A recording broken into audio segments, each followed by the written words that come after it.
Hello and welcome to a new segment of Life Offline. It's Hunted Mini Bikes.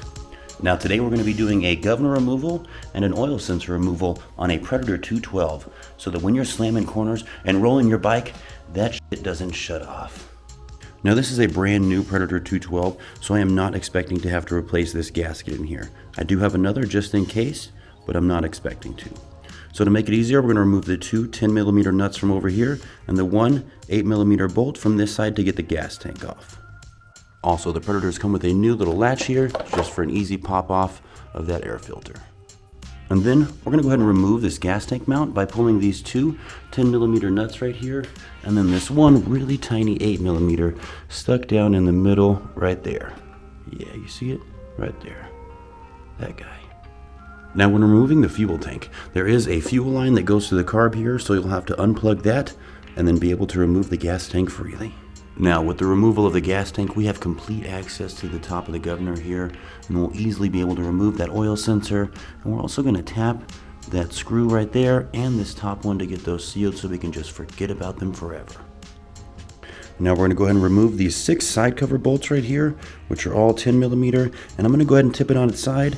I did check for oil, but I can't see all the way in the bottom there, so we're just going to make sure it doesn't spill all over my table. Now after getting all these side cover bolts undone, we're going to go ahead and knock this loose very lightly and then slide it off, making sure we don't tear the gasket on the inside. It's brand new. And look at that. Perfect. Not even little crumbs of the other one left on the seal here. But this is the inside of the motor. So here's your cam, here's your crank, there's your piston rod down in there. This is the oil sensor, and that is the governor. Hello, governor. So first, we're going to start with this oil sensor right here. Now that wire leads to here, which is what helps the shut off when your engine's running low. So we're going to go ahead and dismount this little box here, get rid of these 2 wires, and then this black one will just tie up to itself because it won't be doing anything anymore. Okay, the little box is gone. Now we're just going to strap these 2 wires up here in this little area to keep them out of the way, and then this whole part's going to disappear. Now coming back around to the oil sensor, these are 2 8mm bolts here. We're just going to dismount those. If you ever have problems, just tell it, your mother was an oil filter. And that should shock it enough to loosen up those bolts. Now these blocks are aluminum here, so they're obviously not magnetic, but these bolts are not. So it helps to grab a magnet to pull these out. Keeps everything clean in the motor. The side little mount here for the wire coming out, always pretty loose. So you just kind of need pliers and you can get that all the way out. Now these oil sensors may look a little intimidating. I already got mine pulled out here, but all you have to do is kind of move that piston between top dead center and the bottom, and you'll be able to shimmy it out pretty well. I mean, it was one hand, so pretty cake. Next, we're going to remove this weird ass linkage system from the top of the governor. Now after you push that hockey stick out, I just used a screwdriver to shove it through the other side once it was cut. That came out super easy, but then there's a washer from that you need to make sure and get right here. This was actually mounted on there. So you'll pull that from there, and then there's 2 more washes and like a little C-clamp thing in there as well. We'll have to make sure to get out, or you'll have a little grenade sitting under your butt. And usually, bug grenades come from Taco Bell. Now, there are a whole lot of ways to ride this struggle bus. I usually like to break this plastic gear and get it out of the way, and then we're going to deal with that stupid little C-clamp.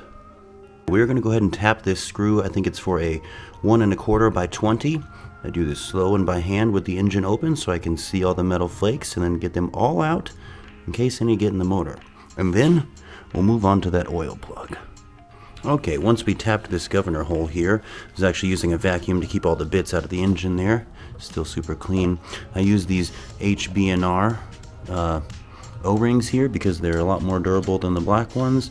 And then, oh, look at that. That's just beautiful. Oh my gosh, so perfect. Does it go all the way through?